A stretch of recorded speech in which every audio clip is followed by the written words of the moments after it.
السلام علیکم ورحمۃ اللہ وبرکاتہ۔ کیا حال ہے سب کا؟ اہلاً و سہلاً مرحبا۔ آپ سب کو اس پروگرام میں خوش آمدید کہتی ہوں۔ اللہ تعالیٰ سے دعا گو ہوں کہ اللہ سبحانہ و تعالیٰ ہماری نیتوں کو خالص کرے اور ہمیں اپنی کتاب سے ہدایت اور رحمت اور برکت اور شفا نصیب کرے۔ اللہ سبحانہ و تعالیٰ اس کو ہماری حسنات آخرت کے لیے ذخیرہ کر لے اور ایک ایک آیت کے بدلے ہمارے درجات بلند کرے۔ بارک اللہ فیکم۔ تو ہم انشاءاللہ شروع کرتے ہیں۔ لقد من الله على المؤمنين إذ بعث فيهم رسولا من أنفسهم يتلو عليهم آياته ويزكيهم ويعلمهم الكتاب والحكمة وإن كانوا من قبل لفي ضلال مبين۔ یقیناً اللہ نے مومنوں پر احسان کیا جب انہی میں سے ایک رسول ان میں بھیجا، وہ انہیں اللہ کی آیات پڑھ کر سناتا ہے اور ان کا تزکیہ کرتا ہے اور انہیں کتاب و حکمت کی تعلیم دیتا ہے، اور یقیناً اس سے پہلے وہ کھلی گمراہی میں تھے۔ گمراہی سے ہدایت کی طرف آنے کا راستہ، اندھیروں سے روشنی کی طرف آنے کا راستہ کتاب و سنت میں ہے۔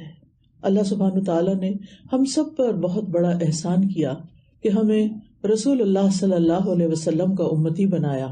آپ کے ذریعے ہمیں اللہ کی کتاب ملی، آپ نے اس کتاب کو پڑھ کر سنایا، اس کی تعلیم دی، اس کے معنی سکھائے اور حکمت کی تعلیم دی احادیث کی شکل میں، اور پھر تزکیہ بھی کیا۔ ہمارے اس دورہ قرآن کے پروگرام میں یہ چاروں عناصر شامل ہوں گے۔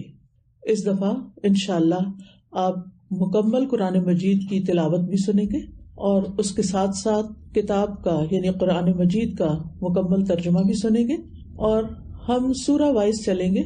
ہم اس دفعہ پاروں کو مد نظر نہیں رکھیں گے، سورتوں کو سامنے رکھیں گے اور ایک ایک رکوع کی تلاوت ہوگی اور ہر رکوع کا پھر ترجمہ ہوگا، اور پھر ہر رکوع کے بعد ہم اس رکوع میں آنے والی آیات سے اخذ شدہ اہم اسباق دیکھیں گے اور ان کو اپنی زندگی کے لیے نہ صرف یہ کہ اپنی نوٹ بکس میں لکھیں گے بلکہ اپنے دلوں پر بھی لکھ لیں گے انشاءاللہ، تاکہ ہمارا صحیح معنوں میں تزکیہ ہو سکے اور صحیح معنوں میں ہم اللہ سبحانہ تعالیٰ کے راستے پر چل سکیں، اور جب ہم اللہ تعالیٰ سے ملاقات کریں تو وہ ہم سے راضی ہو جائے۔ ہمارا الٹیمیٹ گول یہی ہونا چاہیے کہ اس کتاب کے ذریعے ہمیں صراط مستقیم ملے اور ہم اس پر چلتے ہوئے اللہ کی رضا تک پہنچیں اور پھر اللہ کی دی ہوئی خوشخبری یعنی جنتوں میں اپنے رب کا دیدار کریں۔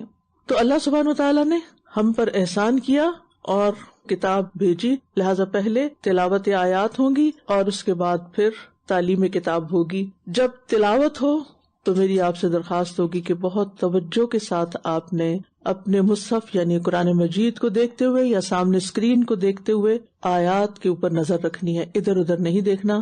اگر آپ کے پاس اپنا مصحف ہو تو بھی بہت اچھا ہے، اپنی پینسل لے کے ہر لفظ جو پڑھا جا رہا ہو ساتھ ساتھ آپ اس کو فالو کرتے جائیں اور غور سے سنیں، خاموش رہیں۔ وَإِذَا قُرِئَ الْقُرْآنُ فَاسْتَمِعُوا لَهُ وَأَنصِتُوا لَعَلَّكُمْ تُرْحَمُونَ، اور جب قرآن پڑھا جائے تو اسے سنو اور خاموش رہو تاکہ تم پر رحم کیا جائے۔ قرآن کی تلاوت کا دلوں پر ایک خاص روحانی اثر ہوتا ہے، لہٰذا شفا کی نیت بھی کر لیجئے کہ اللہ سبحانہ وتعالی ہمیں ہدایت کے ساتھ ساتھ اس قرآن کو سننے کی برکت سے ہماری جسمانی اور روحانی بیماریوں سے ہمیں شفا بھی عطا فرمائے۔ تو اللہ سبحانہ وتعالی کے اذن کے ساتھ اور توفیق کے ساتھ ہم شروع کرتے ہیں۔ نحمدہ ونصلی علی رسولہ الکریم، اما بعد فاعوذ باللہ من الشیطان الرجیم، بسم اللہ الرحمن الرحیم، رب اشرح لی صدری ویسر لی امری واحلل عقدۃ من لسانی یفقہوا قولی۔ اعوذ باللہ من الشیطان الرجیم، بسم اللہ الرحمن الرحیم، الحمد للہ رب العالمین، الرحمن الرحیم، مالك يوم الدين إياك نعبد وإياك نستعين اهدنا الصراط المستقيم صراط الذين أنعمت عليهم غير المغضوب عليهم ولا الضالين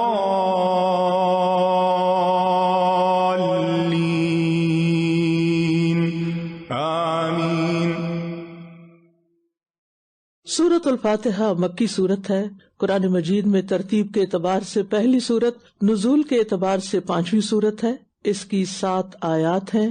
اسے ام القرآن بھی کہا جاتا ہے، فاتحۃ الکتاب بھی، اور السبع المثانی اس لیے کہ یہ 7 آیات ہیں جو ہر نماز فرض ہو یا نفل اس کی ہر رکعت میں دہرائی جاتی ہیں، بار بار دہرائی جاتی ہیں۔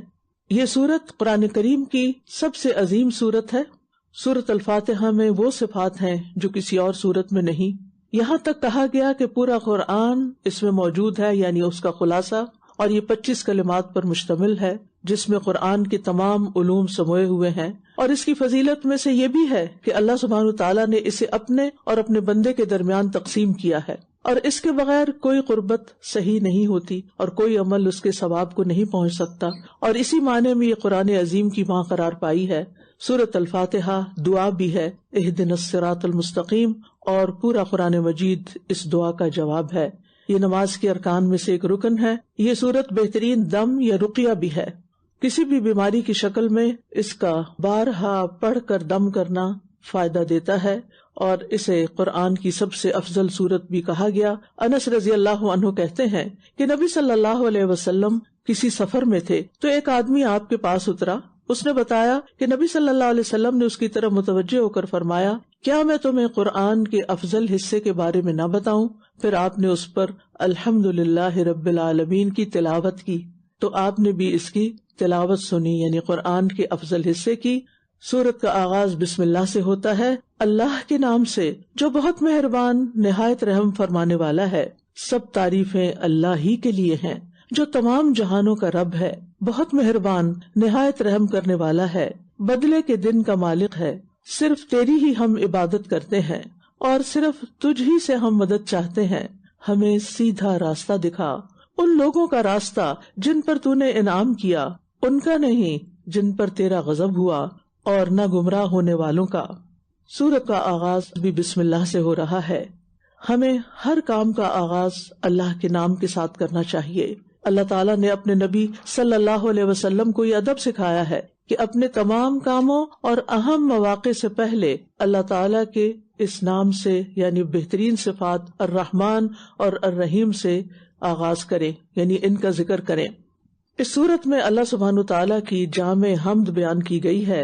الحمدللہ کلمہ شکر بھی ہے، اور حمد ایسی تعریف کو کہتے ہیں کہ جو محبت پر مبنی ہوتی ہے، محبت، بڑائی اور تعظیم اس میں ملی ہوئی ہوتی ہے، ورنہ تعریف کے لیے لفظ مدح بھی استعمال ہوتا ہے۔ مدح صرف تعریف ہوتی ہے، جبکہ حمد وہ تعریف ہوتی ہے جس میں محبت، بڑائی اور تعظیم ملی ہوتی ہے۔ اور یہ کلمہ شکر ہے، لیکن اللہ سبحانہ تعالیٰ نے یہ نہیں کہا کہ الشکر للہ، بلکہ الحمدللہ، اور ہر حال میں اللہ تعالیٰ کا شکر ادا کرنا چاہیے۔ شکر صرف نعمت کے مقابلے پر ہوتا ہے، اور حمد اس وقت بھی ہوتی ہے جب کوئی نعمت نہ ہو، اور حمد کا مقام سب سے اعلیٰ و ارفع ہے، اس لیے الحمدللہ کہا گیا۔ الحمدللہ ہر حال میں، خوشی کے مواقع پر بھی اور مشکل حالات میں بھی، نعمتیں ملنے پر بھی اور نعمتیں جانے پر بھی، کیونکہ کسی نعمت کا جانا بھی اللہ کے اذن سے ہوتا ہے، اور اس میں بھی ہمارے لیے کوئی خیر ہی ہوتی ہے۔ نبی صلی اللہ علیہ وسلم ہر طرح کے حالات میں اللہ کا شکر ادا کیا کرتے تھے، اور پھر اگر ہم بیمار ہوں یا کسی کام میں رکاوٹ ہو یا کوئی ہماری ضرورت ہو، یعنی جیسے بھی حالات ہوں، ہمیں ان پر الحمدللہ کہنا چاہیے تاکہ ہم اللہ کا ہر حال میں شکر ادا کرتے رہیں، کیونکہ جانے والی چیزیں کم ہوتی ہیں، جو نعمتیں مل رہی ہیں وہ زیادہ ہوتی ہیں۔ ان نعمتوں کو یاد کریں جو اس وقت بھی ہیں، اور صرف ان پر غم نہ کریں کہ جو چلی گئیں۔ انسان کو زندگی میں کچھ بھی مل جائے وہ خوش نہیں ہو سکتا جب تک وہ شکر گزار نہ بنے، لہٰذا کلمہ شکر جس کے ایک دفعہ پڑھنے سے میزان بھر جاتا ہے، یعنی الحمدللہ کہنے سے، وہ ہر دم ہماری زبان پر ہونا چاہیے۔ پھر دیکھیے کہ یہ سورت جہاں شکر سکھاتی ہے وہاں مانگنے کا طریقہ بھی سکھاتی ہے، جب اللہ تعالیٰ سے دعا کی جائے، کیونکہ یہ سورت دعا بھی ہے، تو سب سے پہلے اللہ تعالیٰ کی حمد و ثنا بیان کی جائے۔ تو اس میں پہلے اللہ تعالیٰ کی تعریف کی گئی کہ وہ رب العالمین ہے، وہ الرحمن الرحیم ہے، وہ مالک یوم الدین ہے، اور پھر اپنا تعلق اللہ تعالیٰ سے بتایا گیا کہ ایاک نعبد و ایاک نستعین، اور پھر اس کے بعد اللہ تعالیٰ سے ہدایت مانگی گئی، صراط مستقیم مانگا گیا، کیونکہ ہدایت ہر چیز سے بڑھ کر ہمارے لیے ضروری ہے۔ جس کو ہدایت مل گئی اسے سب کچھ مل گیا۔ انسان کو رزق سے بھی بڑھ کر ہدایت کی ضرورت ہے۔ جب انسان کو ہدایت مل جاتی ہے تو اس کو تقویٰ بھی حاصل ہو جاتا ہے، اور جب تقویٰ حاصل ہوتا ہے تو پھر ہر مشکل سے نکلنے کا راستہ مل جاتا ہے، اور اللہ وہاں سے رزق دیتا ہے جہاں سے انسان سوچ بھی نہیں سکتا۔ تو ہدایت کے اعتبار سے لوگوں کی 3 قسمیں یہاں بیان کی گئی ہیں۔ انعام یافتہ لوگ جو علم اور عمل کے لحاظ سے دین حق پر قائم ہیں، دوسرے گمراہ لوگ جو ان کے برعکس ہیں، یعنی علمی اور عملی طور پر حق سے دور ہیں، اور تیسرے جن پر اللہ کا غضب ہے، وہ علمی اعتبار سے تو بہت کچھ جانتے ہیں لیکن عملی اعتبار سے حق سے بہت دور ہیں۔ لہذا ہمیں حق پر قائم رہنے کے لیے، سیدھے رستے پر قائم رہنے کے لیے شعوری طور پر اس دعا کو مانگتے رہنا چاہیے، اور اللہ سبحانہ وتعالیٰ سے اچھی امید رکھنی چاہیے، اور پھر انعام یافتہ لوگوں میں شامل ہونے کی تمنا رکھنی چاہیے، اور اس کے لیے دنیا میں بھی نیک لوگوں کی صحبت اختیار کرنی چاہیے۔ تو یہ تھی سورۃ الفاتحہ۔ اب ہم آتے ہیں سورۃ البقرہ کی طرف۔ یہ سورت مدنی سورت ہے، ترتیب کے اعتبار سے دوسری سورت ہے، نزول کے اعتبار سے اس کا نمبر 87 یعنی 87 ہے، اس کی 286 آیات ہیں۔ یہ قرآن مجید کی سب سے طویل سورت ہے، اس کے معنی بہت گہرے ہیں اور اس میں بہت سے احکامات پائے جاتے ہیں۔ اس سورت میں گائے کا واقعہ بیان ہوا جس کی نسبت سے اس کو البقرہ کہا جاتا ہے۔ یہ سنام القرآن بھی کہلاتی ہے، ہر چیز کے بلند حصے کو سنام کہتے ہیں۔ اس سورت کو اس کی عظمت اور شان کے اعتبار سے قرآن کی چوٹی کہا گیا ہے۔ الزہرا بھی کہتے ہیں کیونکہ اس سورت میں نور اور ہدایت ہے۔ اس سورت میں قرآن کی سب سے عظیم آیت آیت الکرسی ہے۔ اس سورت میں قرآن کی سب سے طویل آیت آیت دین ہے۔ اس سورت کو پڑھنا باعث برکت ہے اور اس سورت کو چھوڑنا باعث حسرت ہے۔ جس گھر میں یہ سورت پڑھی جاتی ہے وہاں سے شیطان بھاگ جاتا ہے، لہذا اس سورت کی تلاوت پر مداومت اختیار کرنی چاہیے، یعنی پڑھتے رہنا چاہیے۔ تو آئیے ہم آغاز کرتے ہیں سورۃ البقرہ کا۔ بسم اللہ الرحمن الرحیم، الف لام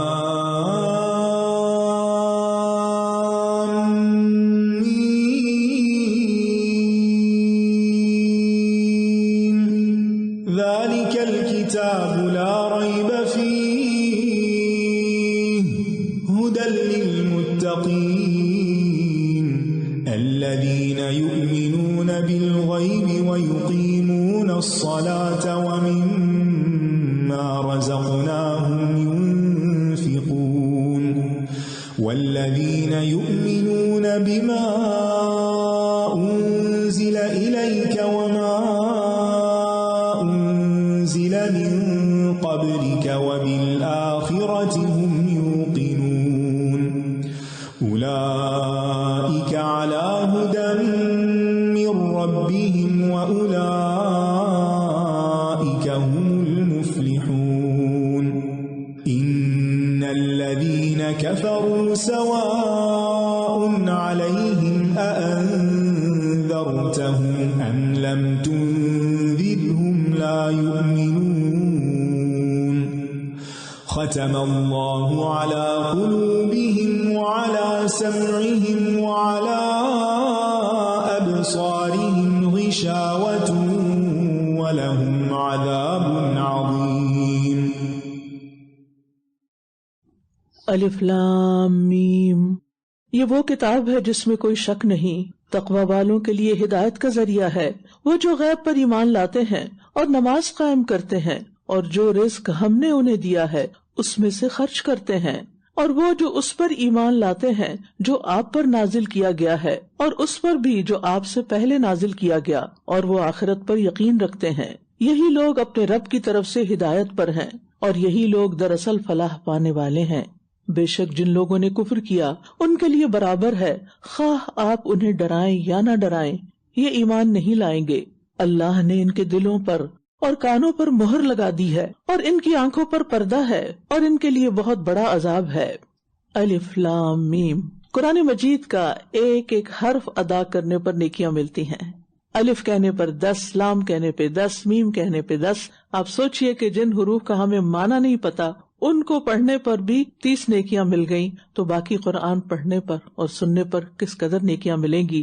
لہٰذا ثواب کی نیت بھی کر لیجئے قرآن کے پڑھنے اور سننے کے لیے۔ یہ کتاب ہدایت ہے۔ ذالک الکتاب لا ریب فیہ، جس میں کوئی شک ہے ہی نہیں۔ یہ انسان کو اس کے دینی اور اخروی یعنی دنیا اور آخرت کے اعتبار سے صحیح راستے کی طرف نشاندہی کرتی ہے، بندوں کو یہ واضح کرتی ہے کہ انہیں اپنی دنیا اور آخرت کے لیے فائدہ مند راستوں پر کیسے چلنا ہے۔ یہ کتاب فرقان ہے، حق اور باطل میں فرق کرنے والی ہے۔ لیکن یہ ہدایت کس کو ملتی ہے؟ جس کے اندر تقویٰ ہوتا ہے، ھدی للمتقین ہے۔ گویا قرآن کی رہنمائی اللہ کے تقویٰ کے بغیر حاصل نہیں کی جا سکتی۔ قرآن سے رہنمائی وہی حاصل کریں گے جن کے اندر تقویٰ ہوگا، اور تقویٰ کے 5 درجات ہیں۔ سب سے پہلے کفر سے بچنا، اسلام کی طرف آنا، دوسرے گناہ اور حرام کاموں سے بچنا، تیسرے شبہات سے بچنا، چوتھے شہوات یعنی بیکار کی خواہشات سے بچنا، پانچویں دل میں اللہ کے علاوہ کسی اور کو ایسی جگہ دینے سے بچنا، یعنی سب سے زیادہ اللہ سے محبت کرنا۔ لہذا جس کے اندر یہ خصوصیات ہوں گی، اللہ سبحانہ و تعالیٰ اس کے لیے اپنی کتاب ہدایت کو کھول دے گا، اس کا سینہ کھول دے گا، اس کے اندر روشنی آ جائے گی اور اس کو اپنا راستہ صاف نظر آنے لگے گا۔ اور یہاں پر اس رکوع کے اندر متقی لوگوں کی 5 صفات بتائی گئی ہیں۔ وہ کیا ہیں؟ نمبر 1، غیب پر ایمان رکھتے ہیں، جیسے اللہ پر، اس کے فرشتوں پر، اس کی کتابوں پر، اس کے رسولوں پر اور آخرت کے دن پر۔ نمبر 2، وہ نماز قائم کرتے ہیں، جیسے رسول اللہ صلی اللہ علیہ وسلم نے نماز ادا کرنا سکھائی۔ نماز کے ارکان کو اعتدال اور اطمینان کے ساتھ ادا کرتے ہیں، اوقات کا خیال کرتے ہیں، خشوع اختیار کرتے ہیں۔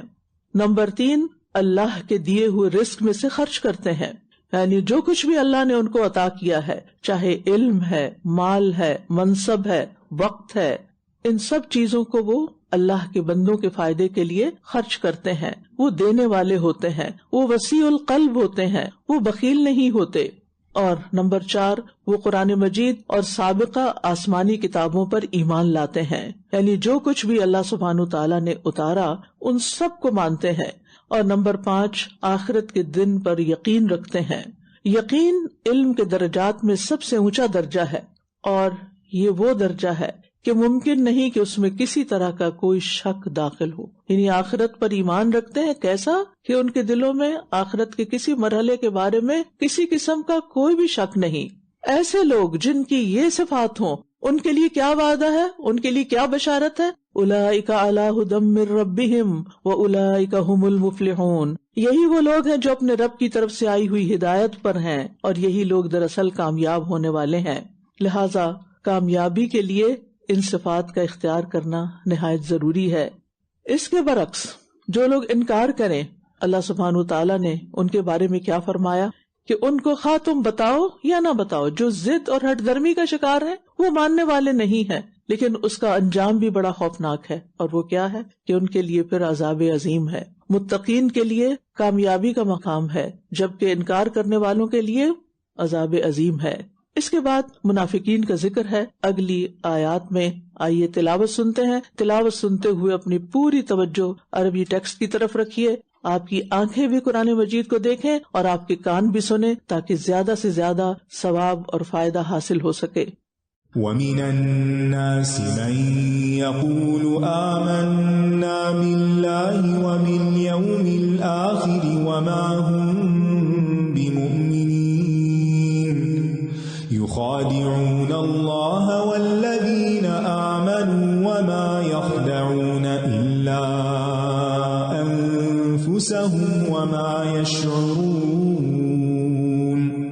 فِي قُلُوبِهِم مرض فزادهم الله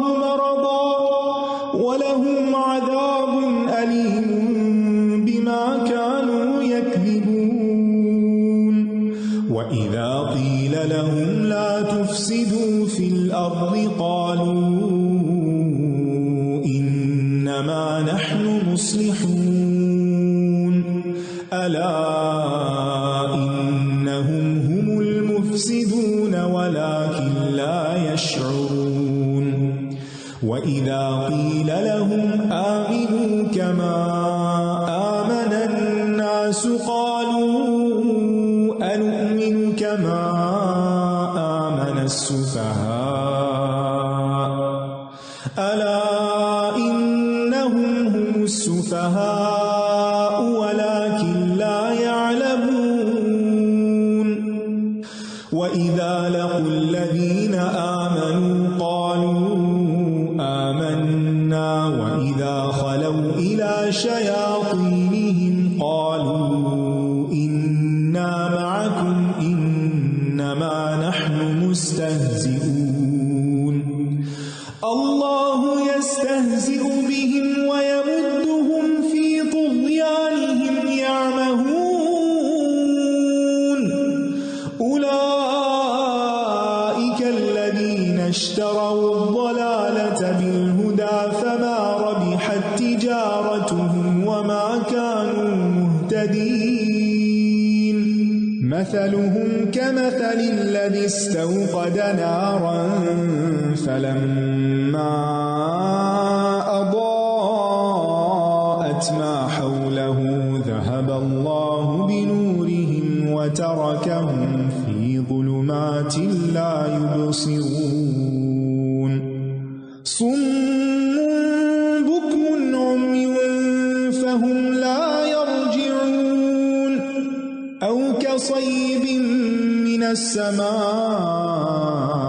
فِيهِ ظُلُمَاتٌ وَرَعْدٌ وَبَرْقٌ يَجْعَلُونَ أَصَابِعَهُمْ فِي آذَانِهِم مِّنَ الصَّوَاعِقِ حَذَرَ الْمَوْتِ وَاللَّهُ مُحِيطٌ بِالْكَافِرِينَ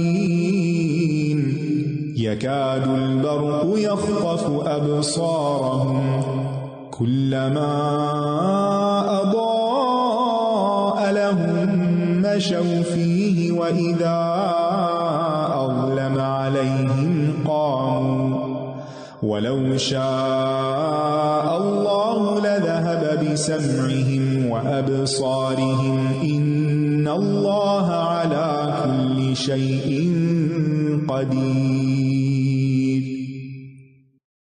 قرآن مجید کو اللہ سبحانہ وتعالیٰ نے بہت آسان کیا ہے۔ وَلَقَدْ يَسَّرْنَا الْقُرْآنَ لِلذِّكْرِ فَهَلْ مِن مُدَّكِرٍ، ہم نے قرآن کو نصیحت کے لیے، یاد دہانی کے لیے بہت آسان کیا، کیا کوئی ہے جو نصیحت پکڑے؟ لہٰذا جب میں ترجمہ پڑھوں تو بہت سی باتیں ڈائریکٹ ترجمے سے ہی سیکھیں۔ یعنی میں چاہتی ہوں کہ اس رمضان میں آپ کا زیادہ سے زیادہ تعلق براہ راست ٹیکسٹ کے ساتھ ہو، لہٰذا اس پر غور کریں گے تو آپ کو بہت سی باتیں خود ہی سمجھ آ جائیں گی۔ میں صرف اہم پوائنٹس کو ہائی لائٹ کروں گی اینڈ پر۔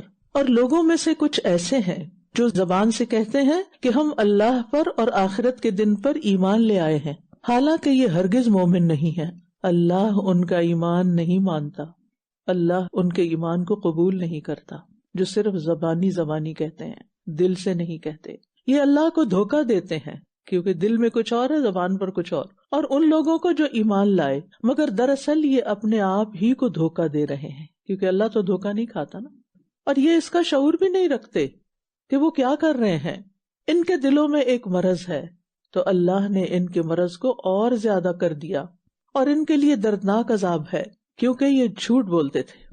اور جب ان سے کہا جاتا ہے کہ زمین میں فساد نہ کرو، تو کہتے ہیں کہ ہم تو صرف اصلاح کرنے والے ہیں، اپنی غلطی بھی نہیں مانتے۔ خبردار، بے شک یہی فساد کرنے والے ہیں، لیکن یہ شعور نہیں رکھتے۔ اور جب ان سے کہا جاتا ہے کہ ایمان لے آؤ جیسے اور لوگ ایمان لائے ہیں، یعنی صحابہ کی طرح کا ایمان، تو کہتے ہیں کیا ہم بھی اسی طرح ایمان لے آئیں جیسے بے وقوف ایمان لائے ہیں؟ یعنی ایمان والے، آخرت پر یقین رکھنے والے، آخرت کے لیے کوششیں کرنے والے ان کے نزدیک بے وقوف ہیں۔ خبردار، یقیناً یہ خود ہی بے وقوف ہیں، لیکن یہ جانتے نہیں۔ اور جب یہ ان لوگوں سے ملتے ہیں جو ایمان لائے تو کہتے ہیں ہم ایمان لے آئے ہیں، ان کو بھی دھوکہ دیتے ہیں۔ اور جب اپنے شیطانوں کے پاس تنہا ہوتے ہیں، نہیں اپنے جیسے لوگوں کے پاس، تو کہتے ہیں کہ دراصل ہم تمہارے ساتھ ہیں، ڈبل فیس، ہم تو صرف مذاق کر رہے ہیں، اللہ ان سے مذاق کرتا ہے، یعنی جیسا کام ویسا ہی بدلہ، جیسا عمل ویسی جزا، اور انہیں ڈھیل دے رہا ہے، یعنی فوراً کیوں نہیں پکڑتا، ایک وقت پہ پکڑے گا، اور انہیں ڈھیل دے رہا ہے جبکہ یہ اپنی سرکشی میں بھٹکتے پھر رہے ہیں۔ یہی وہ لوگ ہیں جنہوں نے ہدایت کے بدلے گمراہی خرید لی، تو نہ ان کی تجارت فائدہ مند ہوئی اور نہ ہی یہ ہدایت پانے والے ہوئے۔ ان کی مثال اس شخص کی طرح ہے جس نے آگ جلائی، پھر جب اس آگ نے ان کے ماحول کو روشن کر دیا تو اللہ ان کا نور لے گیا اور انہیں اندھیروں میں چھوڑ دیا، اب یہ دیکھ نہیں پاتے، بہرے ہیں، گنگے ہیں، اندھے ہیں، بس یہ سیدھے راستے کی طرف نہیں لوٹیں گے۔ یا ان کی مثال آسمان سے برستی زوردار بارش کی طرح ہے جس میں اندھیرے ہیں اور گرج اور چمک ہے، یہ کڑک کے باعث موت کے ڈر سے اپنی انگلیاں اپنے کانوں میں ڈال لیتے ہیں، اور اللہ کافروں کو گھیرے ہوئے ہے۔ قریب ہے کہ بجلی ان کی نگاہوں کو اچک لے جائے، جب بھی وہ ان کے لیے روشنی کرتی ہے تو یہ اس میں چل پڑتے ہیں، اور جب ان پر اندھیرا چھا جاتا ہے تو یہ کھڑے رہ جاتے ہیں، اور اگر اللہ چاہتا تو ان کی سماعت اور بصارت لے جاتا، یعنی نہ یہ سن سکتے اور نہ یہ دیکھ سکتے، بے شک اللہ ہر چیز پر پوری قدرت رکھنے والا ہے۔ اہل ایمان اور کفار کے بعد اب منافقین کا ذکر کیا جا رہا ہے، جو نہ تو مومن ہے اور نہ ہی کھلم کھلا کفر کا اظہار کرتے ہیں، دل میں کفر ہے، زبان پر ایمان ہے، اندر سے کچھ ہے، باہر سے کچھ اور ہے۔ تو اللہ سبحانہ وتعالیٰ نے ان کا حال بیان کر کے جو کچھ ان کے باطن میں ہے اس کو کھول کے رکھ دیا۔ ان کی منافقت کی وجہ کیا ہے؟ منافقت کی وجہ ان کے دلوں کی بیماری ہے۔ وہ کیا بیماری ہے؟ دنیا کی محبت، مال کی محبت۔ اس دنیا کی محبت نے انہیں آخرت سے غافل کر رکھا ہے۔ وہ ایمان کیوں نہیں لا رہے تھے؟ کیونکہ انہیں اپنی دنیا جانے کا خوف تھا۔ وہ اللہ کی اطاعت کیوں نہیں کر پا رہے تھے؟ کیونکہ انہیں اپنی دنیا کمپرومائز کرنا پڑ رہی تھی۔ لہٰذا ان کے نفاق کی وجہ سے ان کے دلوں کی بیماری بڑھتی چلی گئی، یعنی اللہ نے انہیں ان کے نفسوں کے حوالے کر دیا۔ کیسے؟ ان پر دنیا کی پریشانیوں کو جمع کر دیا، یعنی بیماری کیسے بڑھی؟ ان کے دل پریشان حال ہو گئے، اور پھر ان پریشانیوں میں اتنا کھو گئے، اتنے ڈوب گئے، ان پریشانیوں نے ان کو اتنا پکڑ لیا کہ ان کے پاس پھر نہ شعور بچا، نہ عقل بچی، اور نہ ان کو علم ہوا کہ ہدایت کا راستہ کون سا ہے، کہ وہ دین کو اہمیت دیں، اپنی آخرت کی فکر کریں۔ لہٰذا ان کے لیے کیا ہے؟ انجام دردناک عذاب ہے۔ متقین کے لیے فلاح، کفار کے لیے عذاب عظیم، اور منافقین کے لیے عذاب علیم، نہایت دردناک۔ تو یاد رکھیے، خواہشات کی پیروی کرنے سے دلوں کی بیماریاں پیدا ہوتی ہیں۔ جیسے اعضاء بیمار ہوتے ہیں ایسے دل بھی بیمار ہوتا ہے۔ اعضاء کی بیماری جسمانی بیماری ہوتی ہے، اور ذہنی بیماری یا قلبی تکلیف یا پریشانیاں جو دل کو گھیر لیں وہ پھر دل کی بیماری ہوتی ہے۔ اور پھر جو شخص اللہ کی نافرمانی کے کام کرتا ہے وہ زمین میں دراصل فساد پھیلا رہا ہوتا ہے، جس سے اس کو خود بھی نقصان پہنچتا ہے اور دوسرے لوگ بھی اس سے متاثر ہوتے ہیں۔ اصلاح کیا ہے؟ کہ ہم اندر اور باہر سے صرف اللہ کے ہو جائیں، اپنی فکر، پریشانی، غم، ہر چیز کو اللہ کے اوپر چھوڑ دیں، اللہ پر توکل کریں، کیونکہ انسان دنیا کے غموں سے نجات پا نہیں سکتا جب تک اللہ تعالیٰ پر مکمل بھروسہ نہیں کرتا۔ جب انسان برے کام کرتا ہے، منافقت اختیار کرتا ہے، تو اس سے انسان کی بصیرت اندھی ہو جاتی ہے، وہ پھر حقیقت کو نہیں دیکھ پاتا۔ اور پھر ان آیات سے بھی پتہ چلا منافقین کی صفات میں سے کہ وہ نیک لوگوں، ایمان والوں کو حقیر سمجھتے ہیں، دین والوں کو کوئی اہمیت نہیں دیتے، ان کو سفہاء، بے وقوف سمجھتے ہیں۔ اور پھر خواہشات کی پیروی انسان کو ہدایت سے محروم کر دیتی ہے۔ اولئک الذین اشتروا الضلالۃ بالہدی، لہذا انسان کو ہمیشہ کامیابی حاصل کرنے کے لیے ہر کام آخرت کو سامنے رکھ کے کرنا چاہیے، اور ہمیشہ یہی کرائیٹیریا ہمارے سامنے ہونا چاہیے۔ اس موقع پر ہم سب کو نفاق سے بچنے کی دعا بھی کرنی چاہیے۔ اللہم انی اعوذ بک من العجز والکسل والجبن والبخل والہرم والقسوة والغفلة والعیلة والذلة والمسکنة واعوذ بک من الفقر والکفر والفسوق والشقاق والنفاق والسمعة والرياء۔ اے اللہ میں تیری پناہ مانگتا ہوں عاجزی اور سستی سے، بزدلی اور بخل سے، انتہائی بڑھاپے سے، دل کی سختی اور غفلت سے، مفلسی، ذلت اور ناداری سے، اور میں تیری پناہ مانگتا ہوں محتاجی اور کفر سے، نافرمانی اور مخالفت سے، اور نفاق سے، منافقت سے، بری شہرت اور دکھاوے سے۔ آمین۔